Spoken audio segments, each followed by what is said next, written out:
Tvoja ruka zna da miluje, a ne zna da oprosti. Dokaz, ja sam ti živi dokaz, kad moje ljubav ubiju, samo jedan kaznu snosi. Na običnu platu dobivalo se 70% premije onima koji su radili na tim vojnim objektima. Prema tome, stručni radnici su mogli nekako živjeti. Ali nikada ovdje niste mogli biti sigurni da ćete dobiti u subotu platu.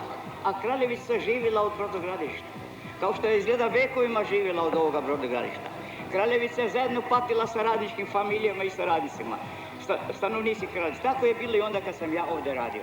To je bilo vrlo mučna situacija. Danas je ovdje situacija drugčija nego što je bila onda.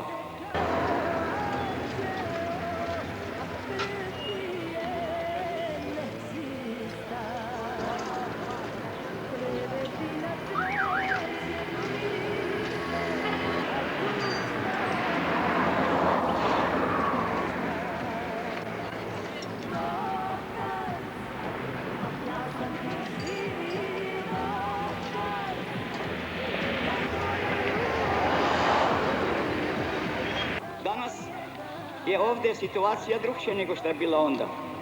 Danas je vi ste samoupravljači. Vi danas određujete vaše odnose u vašem preduzeću.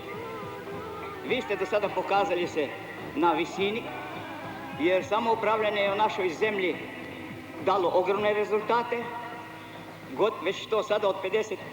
godine pa dalje je samoupravljanje u Jugoslaviji sebe opravdalo kao jedini pravilni put u socijalističkoj izgradnji i u odnosima među proizvođačima, među onima koji stvaraju sva dobra koje je potreban jednom narodu.